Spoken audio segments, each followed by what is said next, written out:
നമുക്കിനി heat ഇക്വേഷനിലെ second case problems ആണ് discuss ചെയ്യാനുള്ളത്. അപ്പോൾ അതിൽ സെക്കൻഡ് കേസ് എന്ന് പറയുന്നത് ഫസ്റ്റ് കേസ് നമ്മൾ ഓൾറെഡി ഡിസ്കസ് ചെയ്തതാണ്. Both end points R kept at zero temperature. അതായത് സ്റ്റാർട്ടിംഗ് പോയിന്റിലെയും ആ റോഡിൻ്റെ എൻഡ് പോയിന്റിലെയും ടെമ്പറേച്ചേഴ്സ് സീറോ ആയിരിക്കും. അപ്പോൾ അങ്ങനെ വെച്ചിട്ടാണ് നമ്മൾ ബൗണ്ടറി കണ്ടീഷൻസ് തന്നെ അതാണ് പറയുന്നത്. അത് വെച്ചിട്ടാണ് നമ്മൾ പ്രൂഫൊക്കെ ചെയ്തിരിക്കുന്നത്. അപ്പോൾ നമ്മൾ ഇനി ഇവിടെ പറയാൻ പോകുന്നത് end points R kept at non zero temperature. അപ്പോൾ നോൺ സീറോ ടെമ്പറേച്ചറിനെയാണ് നമ്മൾ കണ്ടുപിടിക്കേണ്ടത്. അപ്പോൾ അതിനുവേണ്ടി നമ്മൾ ചെയ്യുന്നത് വേറൊരു ഫംഗ്ഷൻ u2 എന്ന് പറഞ്ഞൊരു ഫംഗ്ഷൻ മേക്കപ്പ് ചെയ്ത് അതിൻ്റെ കണ്ടുപിടിച്ച് അതിനോടുകൂടി വേറൊരു ഫംഗ്ഷൻ ആഡ് ചെയ്യുമ്പോഴാണ് നമ്മൾ ആ നോൺ സീറോൻ്റെ ആൻസർ കിട്ടുന്നത്.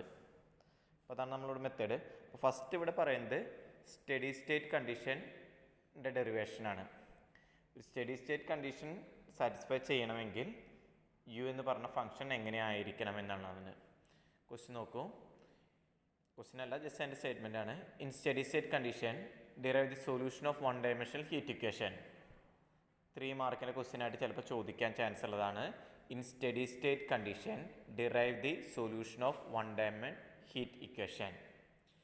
We have one dimensional heat equation is dou square u by dou x square equal to 1 by h into dou u by dou t. Already നമുക്ക് familiar ആയിട്ട് നമ്മുടെ ഇക്വേഷൻ ആണ്, heat equation ആണ്. Do square u by do x square equal to 1 by h into dou u by dou t. Okay, നമുക്കിവിടെ steady state condition എന്ന് പറയുന്നത് യുവിനെ, അതായത് ടെമ്പറേച്ചർ ഡിസ്ട്രിബ്യൂഷനെ with respect to t derivative ചെയ്യുമ്പോൾ അതിൻ്റെ ആൻസർ 0 ആണ് എന്നുള്ളതാണ്. സ്റ്റഡി സ്റ്റേറ്റ് അത്രേ ഉദ്ദേശിക്കുന്നുള്ളൂ. അതിൻ്റെ വിത്ത് റെസ്പെക്ട് ടു ടൈമിൽ വരുന്ന ചേഞ്ച് 0 ആയിരിക്കും. The change of heat distribution അല്ലെങ്കിൽ temperature distribution with respect to time t is 0. അങ്ങനെ do u by do t equal to 0 എന്ന് പറയുന്നത്. അത് നമ്മുടെ ഇക്വേഷനിൽ സബ്സ്റ്റിറ്റ്യൂട്ട് ചെയ്ത് എന്ത് കിട്ടുക? റൈറ്റ് സൈഡ് 0 ആയിരിക്കും. കാരണം അവിടെ ഡോ യു ബൈ ഡോ ടി വരുന്നത്. അപ്പോൾ എന്ത് കിട്ടും? റൈറ്റ് സൈഡ് 0 ആണെങ്കിൽ ലെഫ്റ്റ് സൈഡും എന്ത് തന്നെ ആയിരിക്കണം? 0 ആയിരിക്കണം. അപ്പോൾ നമുക്ക് എന്ത് കിട്ടും? Do square u by do x square equal to 0. അപ്പോൾ സ്റ്റഡി സ്റ്റേറ്റ് കണ്ടീഷൻ എന്ന് പറയുന്നത് ഫസ്റ്റ് കണ്ടീഷനാണ്. അത് നമ്മുടെ ഹീറ്റ് ഇക്വേഷനിൽ സബ്സ്റ്റിറ്റ്യൂട്ട് ചെയ്യുമ്പോഴാണ് ഈ സെക്കൻഡ് കണ്ടീഷൻ കിട്ടുന്നത്.